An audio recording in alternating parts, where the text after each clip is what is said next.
Gusto ko pong tanungin si Mark Berhel Gaisano. Mark, kung maaari kang lumapit. Palihog.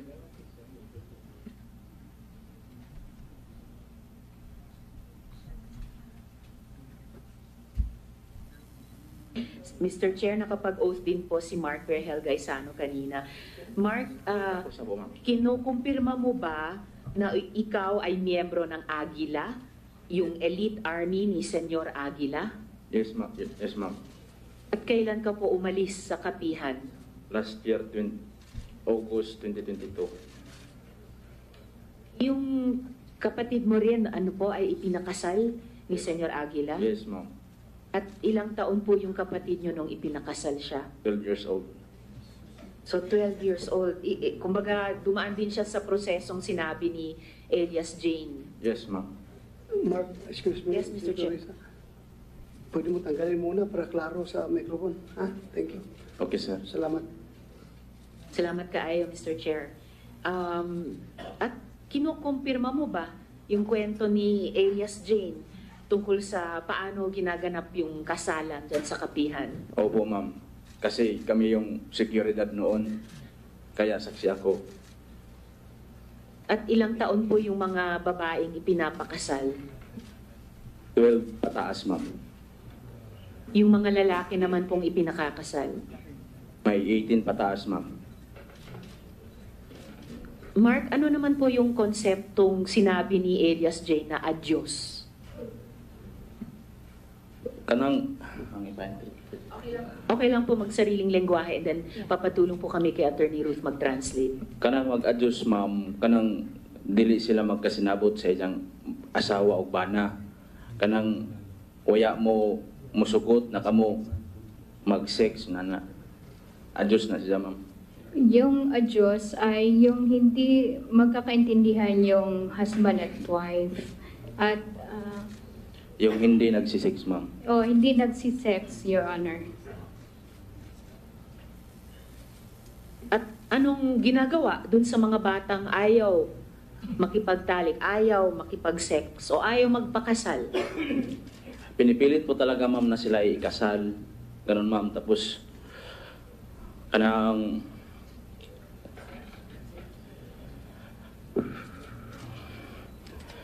Relax ka lang, relax lang. Okay lang. Relax. ang bisag dili mo sugot ang minor de edad, ma'am, piliton gud sila na minjoon kay suko naman lagi na sa Dios. So, kahit na hindi mo pumapayag yung minor, pilit na kinakasal kasi sugo ng Diyos. So kahit umaayaw yung bata magpakasal, pinipilit siyang magpakasal? Yes, ma'am. Kasi may naman gani ko yung nasaksihan, ma'am, na ang usa ka babae midagan. Meron akong nasaksihan na yung isang babae ay tumakbo. Tapos gigo ko na mo sa akong sa kakauban na Agila Squad. Nya gigutot dito siya, ma'am. So we ran after her and we dragged her, Your Honor. Yes, Mr. Chair. Pagkatapos, dinarag, anong nangyari? Kinasal talaga siya. Ikasal siya, ikasal. So kinasal talaga sila. Tapos ang pagka magkasal, sir, sa tanan na pares ni Ja, pero sa kay line by line mo na si Ja, magunad sa ang babae magunad sa 12 up to 12 pataas, ang lalaki po 18 to pataas. Tapos magsisilik yan si Senior, Your Honor, si uban ni Ja, si kasama niya si Janet Ahok, Roselia Sanico at saka si Karen Sanico. Andyan yan, sir. Sila, yung dalawang babae, sir, yan si Janet Ahok at si Roselia Ahok. Sisilik sila ng babae at lalaki at tapos sasabihin nila ng senyor na yan sila, senyor, ipalis mo, ganun. Tapos agree din si senyor, sir. So, una is line by line yung babae na from 12 up, ang ages, yung mga lalaki 18 up. Tapos, through the assistance of Janet Aho, Rosalie Sanico, and Karen Sanico, ang senior ay magsiselect. Sila yung tatlong, yung si Janet, si Rosalie at si Karen ang magre-recommend kay senior at usually mag-agree naman si senior. Dali, Senator Risa. Yes, Mr. Chair. Janet Ahok, may pamilya ka ba? May anak ka? Ilan ang anak mo? Para ma-record. Hello. Papayag ka ba yung anak mo na 14 years old? Ikasal? Ha? Dili, sir. Dili. Sa unsa man nga rason nga naing anak mo na nga kahimtang, sir. Ako, usa ka ginikanan. Sandali, paminawa, just listen to my question and you answer my question. Ha?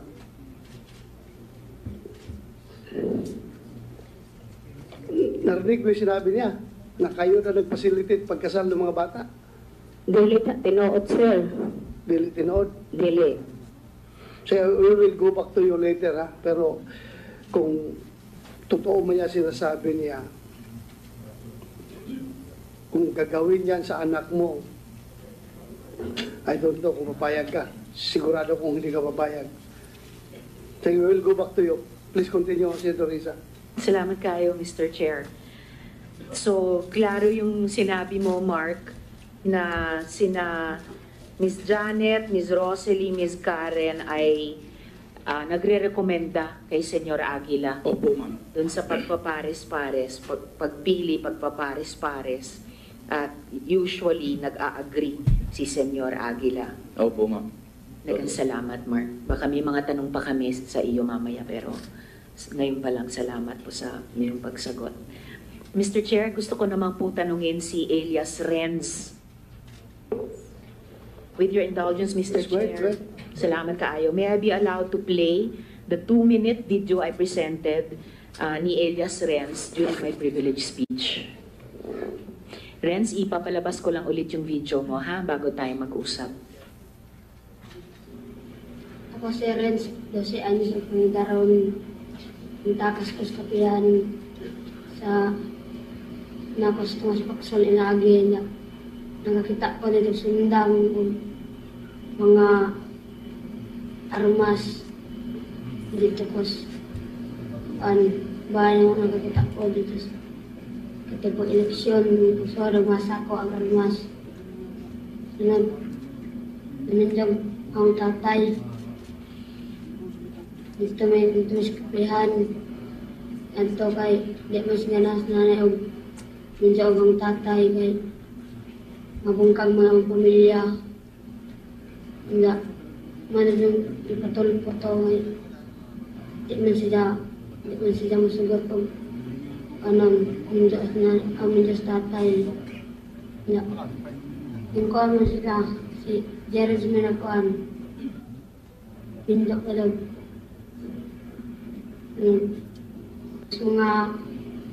mga amigo na kaya nila makalayas dito sa among giagihan sa una na lisod dito.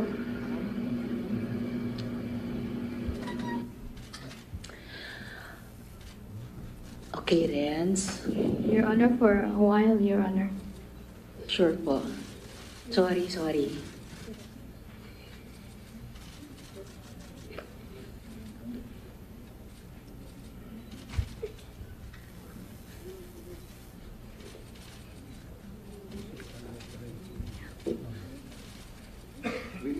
Senator Risa, habang hindi pa Yes, Mr. makapunta Chair. si Renz, ibalik ko lang muna si Mark. He will be ready in a while, Your Honor. Yeah. Sige lang, Renz. Kaya ayos lang muna yan pag pwede na magsalita. Mark, Sir, yes. nakita mo ba mga anak ni Janet Ahok doon sa loob? Yes sir, mismo may yung anak niya na maliit, yung 12 years old ay kasado na po. Kasado na? Yes sir. Sa isang babae na minor de edad. Anak niya kinasal din? Yes sir. Oh, Janet, sabi mo ayaw Ang pumayag. pangalan ng kanyang anak sir, Jumong. At Jumong. saka yung babae, ano yun? Janet, may anak ka na Jomong? Pangalan? Naa, sir. How old na si Jomong? Sa karon mga 15. 15. Nung kinasal siya, anong edad niya? Dili man siya, sir, Minjo. Ha? Dili siya, Minjo, sir. Dili siya minjo. Oh, Sulti ni Mark, kasal daw. Kinasal. dili na tinuod, Nana sila sir. bata isa sir. Ha? May bata na. Yes sir. O may anak na si Jomong, wala pa. Mahimo mo subay ko, anak, sir. Hindi, sagutin mo. May anak si Jomong, wala pa. Naa na siya anak, sir. Sa social media nga isang nakita sa sige gamit sa cellphone, ahong nabantayan nagahong anak nga mura siya og naay pagkapalikirohon gamay. Okay, sige, palakiro. Ganito. Oh. Anak ko kahit tabuas, sir. Just answer my question. Laktod, sir. Imong anak, si Jomong, 15 anyos karon dunay anak. Oh, sir. How Tinuod old, na. how old yung anak, yung apo mo, anak ni Jomong? How old? Mga mag 2 years na. 2 years na. Sinong mother? Si Matsay, sir. Saan si Matsa ngayon? Naa sa kapihan. Nasa kapihan. Paano sila nagkaanak na hindi sila kinasal? Dili man sila nagkasal, sir, tungod kay nag-uyab man sila. Ha? Nagkauyab ang maong mga bata o dito nagkahilamit sila. Nagkaanak sila, sir. O, nagkaanak ha? So, panindigan mo yan ha? Opo, sir. Ako, I'm just warning you. Kapag ikaw magsinungaling dito sa hearing na ito, pwede kitang i-cite in contempt at ikukulong kita. Opo, Ha? sir. That goes to everyone here. Ha? Huwag tayo magsinungaling. Dahil ang purpose nitong hearing na ito, makamit natin ang katotohanan at justisya. Wala tayong dapat itago. Opo, Kaya sir. hindi ako mag-hesitate na ipag-isite kayong contempt at ikulong kapag kayo magsinungaling. Buti yung klaro tayo para walang sisihan. Ha? Ulitin ko, Mark. Nakita mo kinasal yung anak ni Tahok? Yes sir. Sino kasama niya kinasal? Madami sir, may mga minor de edad din. Sila yung pinakaunang kinasal na minor de edad sir. So sino ngayon nagsinungaling nga Janet Tahok? Si Mark o ikaw? Ha? Siguruhin mo mga sagot mo dahil as I have said, hindi ako mag-hesitate na ikulong kayo dito kapag kayo nagsinungaling. Dili mga Sino tukuan. nagsinungaling? Dili mga Mark o tukuan ikaw? sir mo accept kayo. Mag-uyab mo lagi sila. Ha? Wala may gikasal ni senyor. Hila binagahong anak. Nagninjo sila, sir. Ilan ang kabubuton. Dili na pinagbutan ni senyor. Labi na naho.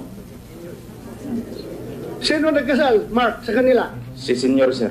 Si Senyor. Senyor Aguila. Senyor Aguila. Sumagot ka. Senyor Aguila. Kinasal mo yung anak ni Janet Ahok? Uya sir, uya, di na tinuod. Kanang mga bata, naghambog rin na sir. Naapoy witness nga Ayaw tudlo-tudlo ay. Inaog imong kamot, inaog kamot. Kami rin pwede magtudlo-tudlo diri. Inaog imong kamot. Sige, padayon, padayon. kanang mga buwan nga ng mga bata naghambog rin na sir. Ato. Naghambog rin Itong ng mga bata na ito, nagyayabang lang. Kay ang pakanan na si Dilito, Ha? Ano? ang pakanan na si Dilito kay nanon siya kasuko sa abong grupo sa bayanihan.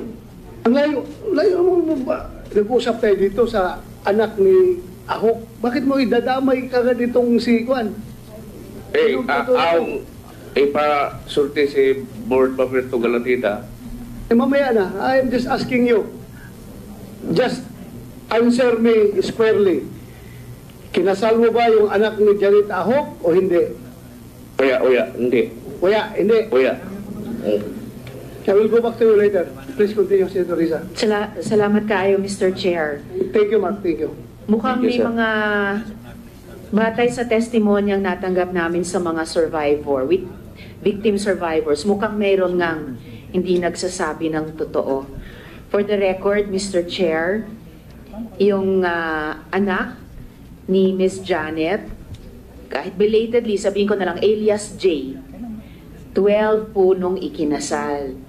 At yung asawa ni alias J ay 12 years old din nung ikinasal mula sa kanilang barangay. Ayon sa mga victim survivors, nagkakilala lang sila nung ikasal na sila. Tulad ng karanasan ni alias Jane. Di niya nobyo yung ipinakasal sa kanya, nakilala lang niya nung araw na yun mismo. Ayon sa mga victim survivors, pati si alias J, na anak ni Miss Janet. At ayon din sa aming mga victim survivors, sinabi daw ni Miss Janet sa ibang mga bata, bakit ayaw niyo pumayag? Anak ko nga kinasal. So, meron po talagang kailangang mga balikan na mga sagot nila sa ating mga tanong.